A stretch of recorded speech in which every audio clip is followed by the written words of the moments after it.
Hello world! Welcome back to my channel! So, oh my gosh, today's video is quite techy, risky, kasi ang gagawin ko is papalitan ko ang battery ng aking iPhone.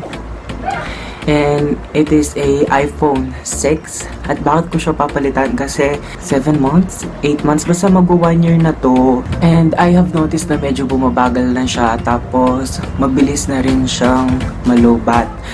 Tapos, I have made some researches and so on and so forth. Wherein, meron akong isang shop na sinusubaybayan sa Lazada. Dapat noong November 11 sale pa ako bibili ng battery, but sold out. Medyo matagal na siyang sold out. And nung 12/12 nagkaroon ulit sila ng stock.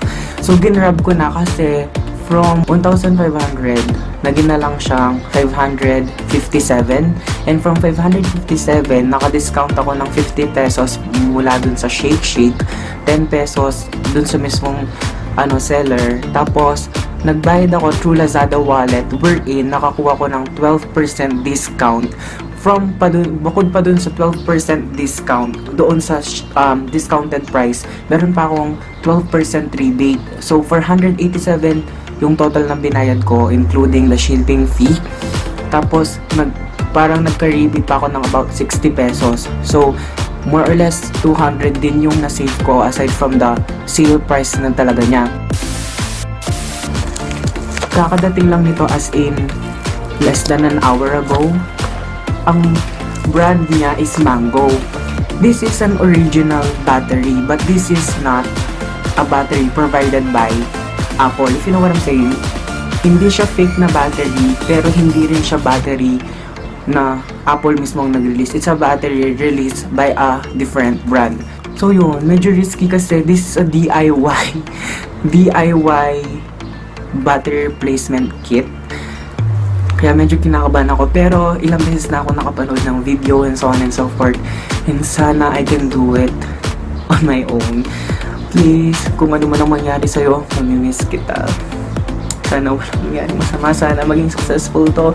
Lord, kayo na bahala, Lord.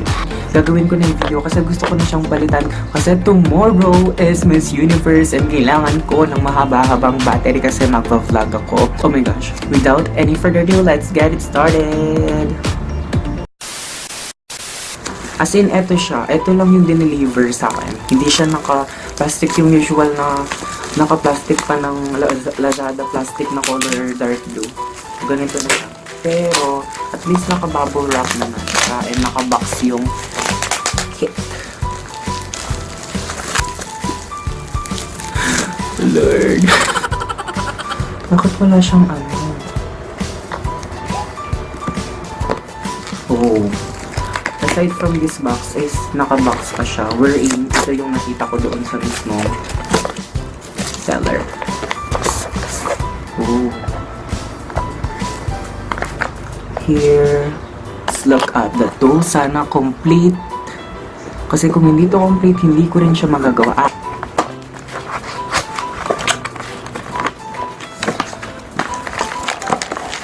Tcharan! Yay! So, ito yung mga kit and everything. Hindi ko na sila sasabihin isa-isa, pero I have researched na din kung paano magtanggal and so on. And mukhang complete naman. And ito yung sticky tape or something. Kasi mayroon akong napapanood na mayroon akong nababasang review. Basta, trust me, super pinag-aralan ko to. Super nagbasa ako, super nag-research ako. And meron akong nabasa na meron iba na walang tape. And I'm glad na meron yung sa akin. And here is the battery. Oh my gosh. It's risky. Buti na lang, hindi nag-explode. Jan. Oh my gosh. Naka-UP ba talaga dapat to? Or ayos lang ba na naka-UP to? Ay, joke. Ganun talaga. Hindi siya mukhang cheap.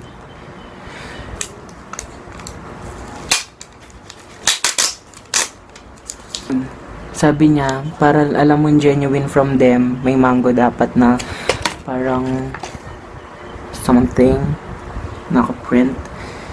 And oh my gosh, I'm very nervous, pero nandito na. Tama naman for iPhone 6. And I will shut down my phone na. Kung ano man ang mangyari, alam mo na minahal kita. Drama ko. Maybe. Okay.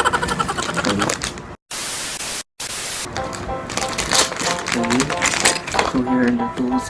The very first step is pupunasan yung phone. And dito rin natin nilalagay yung mga screws and everything. Tapos tatanggalin yung mga screws sa baba.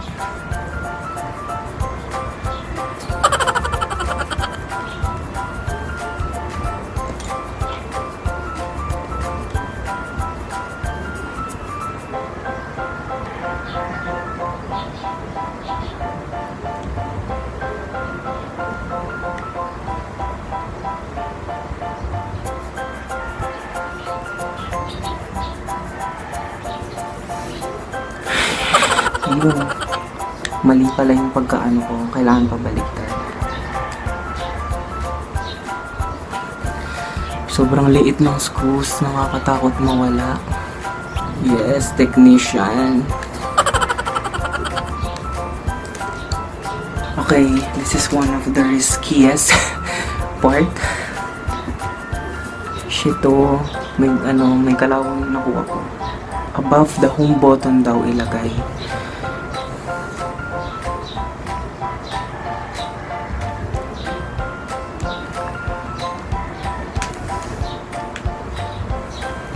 Tapos, wag masyadong hilahin. Ayan. Habang hinihila, gamitin daw tong guitar pick para ma-fully open. Lord, sana hindi ko makrack ang screen.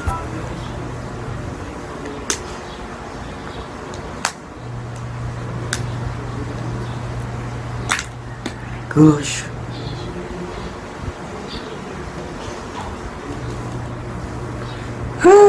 Na-open ko.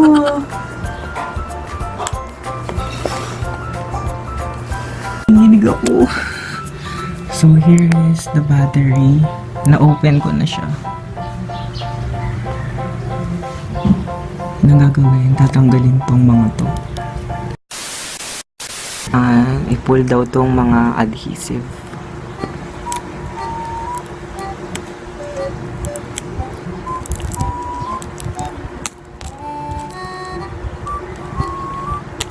Ay, shit.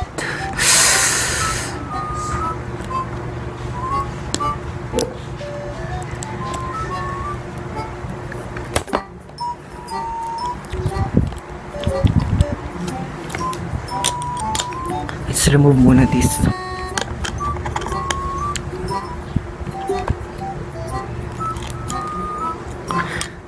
Tandaan nyo ito. Yan, sa baba.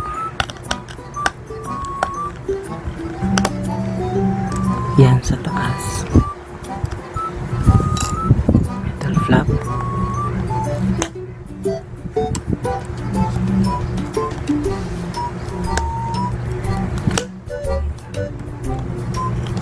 So, yan na yung current state. Natanggal ko na siya dito sa banda dito. So, kailangan ko lang natanggalin yung battery.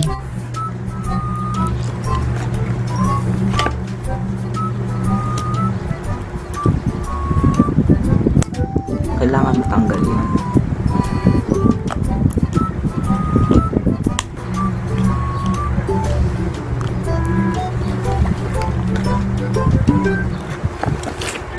One eternity later. Ito yata.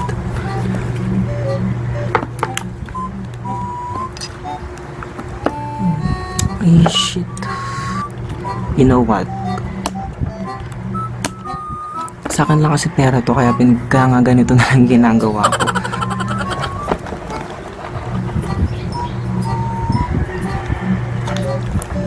Nakakainis. Tingnan nyo lang kasi yung nakuha ko. Peach, pinahirapan mo. Finally, natanggal ko din tong mga walang yung tape na to. Okay. So, I have successfully removed the battery and nagkaganyan siya. Oh my gosh. So, gagawin na lang yan is pabaliktad na process. So, after last na nagtanggal ng tape at tinanggal ang battery, ngayon naman maglalagay tayo ng tape. Here. Sana magising ka pa after this surgery. Itong ginawa ko, shit, super risky. Di na lang, hindi ko na-crack ang screen or so. And then, my gosh, sana matapos ka sa successfully. Ilalagay ko na yung bagong battery. Ay, joke. Tape muna pala.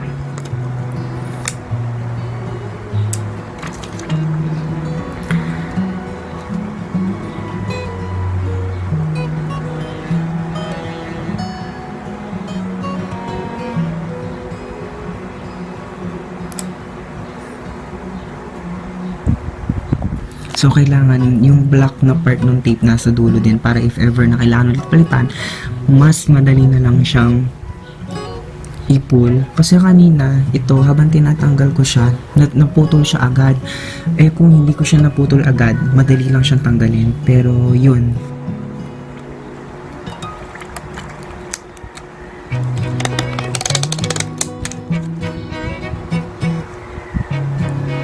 Tapos, battery.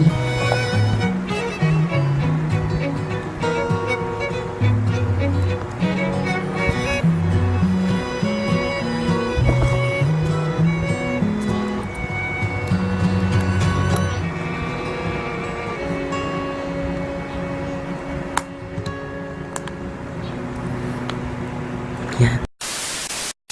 So, natanggal ko na. Ay, nakabit ko na. And, oh my gosh. Malapit na matapos. Sisel ko lang ng very, very light. Kapag may narinig kayong click dito, ibig sabihin na lock na siya. And, kailangan na lang siyang isil with this. So, you can never go wrong dito kasi isa lang naman siyang way. Okay. Ito, dito na. Pero you know what? This is so stressful. Kung may mahihingi naman kayo, actually hindi alam to ni mama na pinapalitan ko ng battery yung aking phone. Kaya, yun.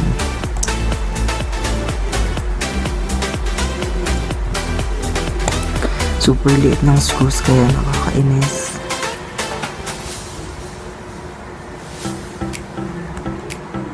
Yan.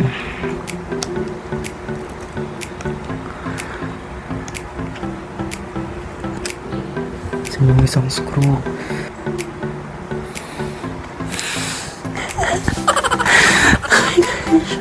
Punasan ko lang.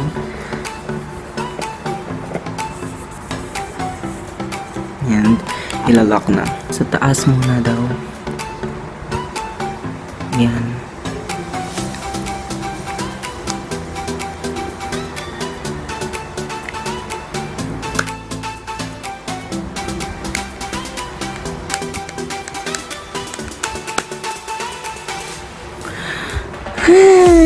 Tanggalin ko na.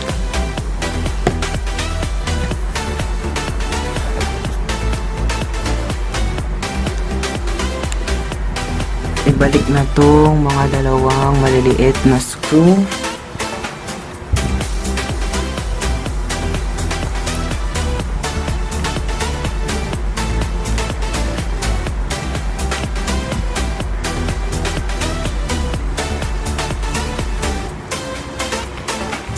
Kala ko it will just be super duper easy, you know. Pero sana sumindi, sana sumindi. Success!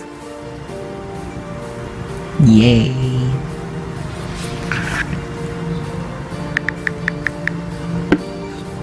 I hope it's going well. It's going to go well. And oh my gosh.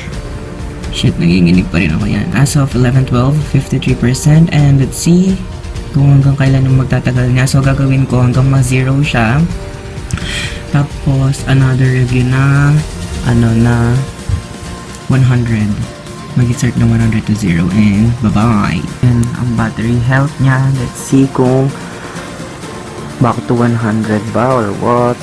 Okay, so it's legit. 100% na ulit ang kanyang maximum capacity. And if I'm not mistaken, sorry hindi ko na video kanina, pero about 70% na lang to talaga. Pero na 100. Thank you, Mango. It all boils down na lang sa performance. But yes, 12:10 and 50%. At hindi naka-low power mode.